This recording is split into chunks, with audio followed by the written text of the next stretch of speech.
What do you think of this proposal and of the chances of this kind of proposal to becoming a law, okay, under Yes. this current Congress? Okay. Ano to, no, long time coming, no, dahil ang batas na nagpapatupad sa ating party list system ay ipinasa noong 1995, no. So medyo matagal-tagal na at nakita natin na maraming naging problema sa pagpapatupad nitong party list, no. So tamang-tama ngayon na mainit ang issue at nakikita natin lahat ng masasabi nating kabulukan sa sistema ng politika natin, lalong-lalo na dito sa flood control scandal, no, at sa corruption, no, kita natin na ang punot dulo ng problema natin sa politika natin ay yung political monopoly, no, yung kapangyarihan ay naiipon lamang sa iilan na usually ay membro ng political dynasty o kaya nakita rin natin na mga kontratista o di kaya yung may pangalan na sikat na, yung may incumbency advantage. Ngayon, pinakilala kasi itong party list system. Ano ba yung party list system? No? Ito yung isang paraan ng pagboto kung saan partido ang pinipili o binoboto at hindi personalidad. No? Itinaguyod kasi sa ating saligang batas sa 1987 Constitution pagkatapos ng 1986 EDSA Revolution. Kasi maraming people's organization o yung cause-oriented groups na nakilahok, no, sa pagpapatalsik ng diktadura. Kaya nung pagkatapos ng EDSA, yung nagbalangkas ng ating constitution, naisip nila bigyan ng pagkakataon ang mga people's organization, cause-oriented groups, NGO, yung tinatawag nating civil society, na magkaroon ng pagkakataon makilahok o lumahok sa mababang kapulungan ng Kongreso. Kaya meron tayong party list. Kaya, alam naman natin, no, habang nagtatagal itong mga trapo natin, mga traditional politician, mga political dynasty, nagkaroon sila ng pagkakataon upang i-hijack itong sistema na ito. Kasi originally, itong party list ay para lamang sa underrepresented at marginalized sector. Kaso, nung ipinasa yung batas at maraming nagkaroon ng problema doon sa batas na ipinasa noong 1995, na-capture ng mga dynasties at mga kontratista at ng mga sikat na celebrities. So nawala yung essence na kung bakit tayo may party list system. Ngayon, dahil nga sa mga nangyayaring sigalot at kaguluhan sa politika, ito ang tamang pagkakataon dahil no less than the President, BBM, no, ang nagsabi na isa dapat sa mga tuunan ng pansin ng 20th Congress ang pagpapareforma ng party list system. Ngayon, kung ito'y matutuloy o hindi, mas malakas ang momentum dahil sa public pressure. And of course, alam naman natin na yung akbayan, talagang sila yung una sa mga grupo na lumahok sa party list system at sila ang mga pioneers at sila ang nagre-represent din nung mga cause-oriented groups, mga civil society organization na naging successful sa pakikilahok.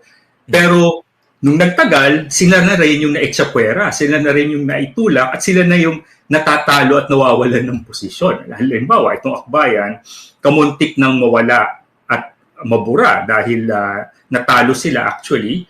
Nawala sila sa bilang ng mga nanalo sa party list system noong 2022. Kaya lang na-disqualify yung Anwaray, kaya sila nakapasok. Pero nitong 2025, naka-3 seats sila.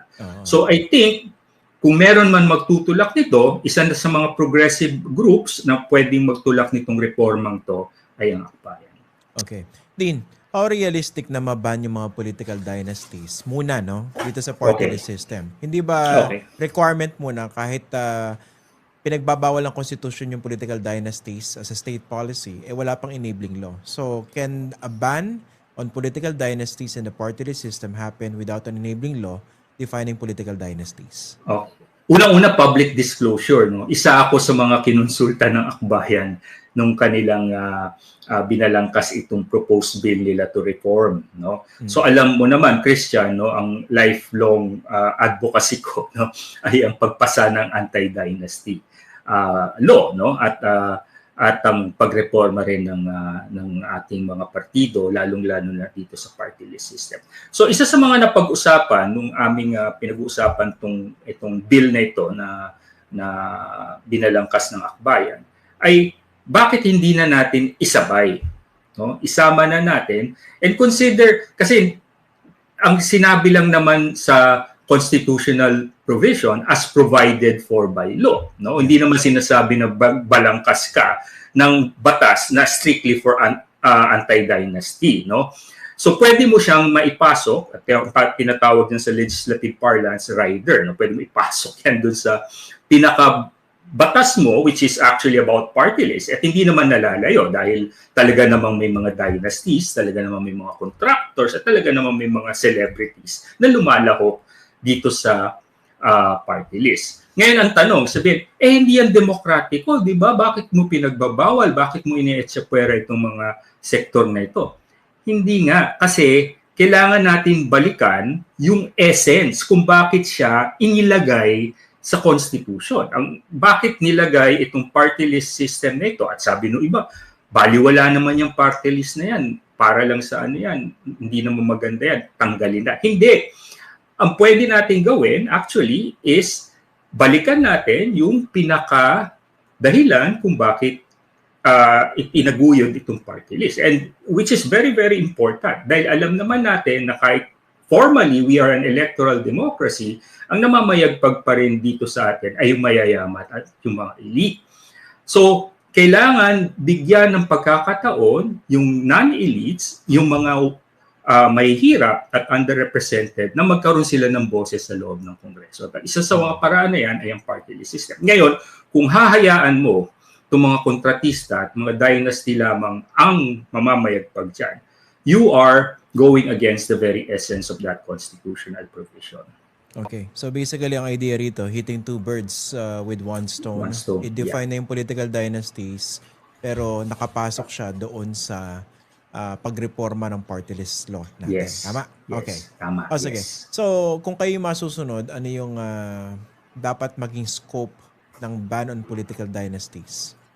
Okay. Kasi, yung Article 6, no, Section 5 ng ating Constitution provides for 20% of the total composition of the House shall be allotted to the party list system to represent the marginalized and the underrepresented. Malinaw na malinaw yun.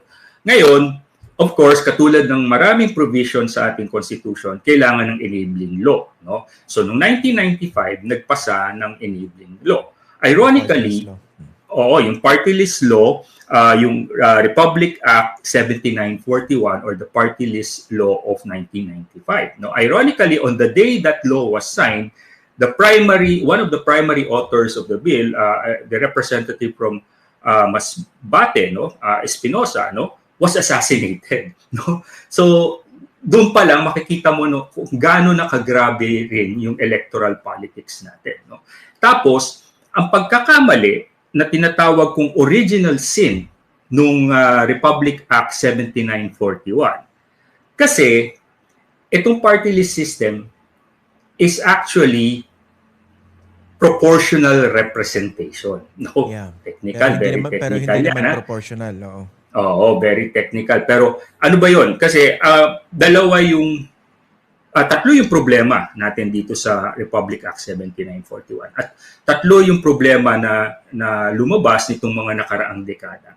The first one is definition. No? Ito ba'y talagang proportional or sectoral? Or both? No? The second one is implementation. Itong pag-implement nitong batas na ito. At yung third, interpretation. Nung in-interpret siya ng Supreme Court, nagkaroon ng judicial legislation.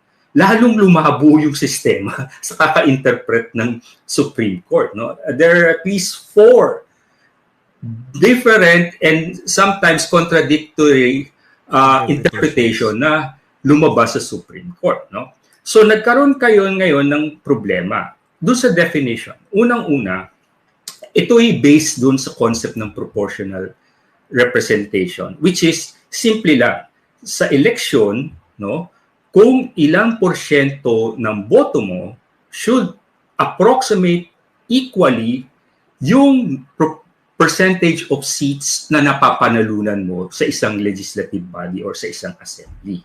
Di ba? So kung nanalo ka ng 10% of the votes, tapos kung 2%, for every 2%, dapat ay more or less may 5 seats ka. No? Ganon. Ang problema dito sa batas natin, at saka dapat merong threshold, may toll. Halimbawa, 2% or 3% or 5%. Ibig sabihin, sa 100 party list organization na lalahok sa eleksyon, hindi lahat yan qualified.